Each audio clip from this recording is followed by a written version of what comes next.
이제 임신 준비 중에 이제 자궁내막증이라는 진단을 받고 수술을 해야 될지 아니면 임신을 빨리 그냥 놔둔 상태로 해야 될지에 대한 이제 되게 고민이 많이 되는 게 뭐 임신 준비 중인 여성분도 그렇지만 이제 환자를 직접 보는 이제 의사도 많이 고민이 되는 부분이긴 합니다. 네. 과거에는 수술을 많이 했지만 이제 난이막적인 측면에서 보면 우리가 수술이라고 하면 난소를 이렇게 난소에 뭐 전기 자극을 줘서 난소를 많이 태우거든요. 어쩔 수 없이 수술은 정상 난소도 파괴가 됩니다. 난소의 기능이 떨어질 수밖에 없거든요.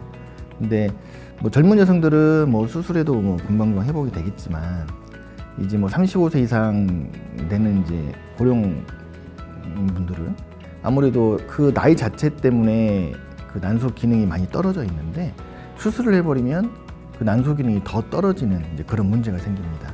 특히나 이제 시험관 시술을 우리가 이제 보통 하게 되면 시험관 시술은 난자를 많이 키워가지고 거기서 난자 채취를 많이 해서 이거를 동결을 많이 시켜야 되거든요.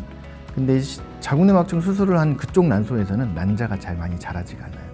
그래서 시험관 시술할 때 난자가 그쪽이 안 자라 보이기 때문에 많은 난자를 채취할 수 없는 그런 문제가 생기고 실제로 AMH라고 하는 난소 나이를 보는 호르몬 검사를 해보면 수술 전보다는 많이 떨어지는 걸 경험하게 됩니다. 그래서 우리가 이제 난소 자궁내막증이 많이 크지 않다면 일반적으로는 수술적인 치료보다는 빨리 임신을 먼저 시도하자. 이런 방향으로 가는 추세고 그러면은 과연 어느 정도 돼야 우리가 수술을 할 거냐라는 것도 이제 답은 없는데 의사마다 생각의 차이는 있는데 제가 봤을 때는 5cm 이상 되지 않는다면 일단은 뭐 빨리 임신을 시도하는 게 좋고요. 나이가 만약에 35세 이상이다 그러면 시험관 시술 쪽으로 빨리 가서 임신 시도를 빨리 하는 게 더 좋지 않을까 생각이 되고요.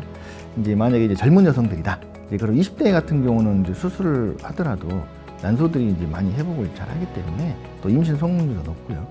하지만 하여튼 뭐 나이가 많은 여성분들은 일단은 수술적인 치료보다는 최대한 미루고 임신을 최대한 빨리 해서 이제 임신 시도하는 게 임신 성공률의 입장에서는 더 좋지 않을까 생각이 되고 하지만 이제 자궁내막증이 있으면 이 자궁내막증 자체도 난소의 난포의 성장이라든가 또 난자의 질적인 면에 있어서는 내막증 자체가 좀 이렇게 별로 안 좋다라고 또 알려져 있는 논문도 많거든요.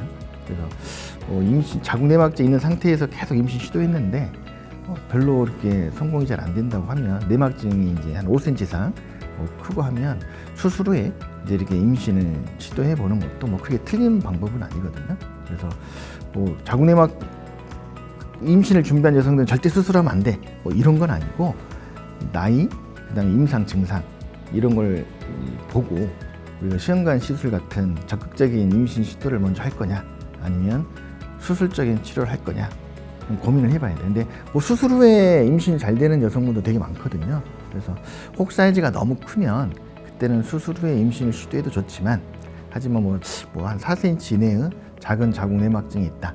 그런 경우에는 일단은 뭐 적극적인 방법으로 빨리 임신 시도하는 게 더 맞지 않을까 싶습니다.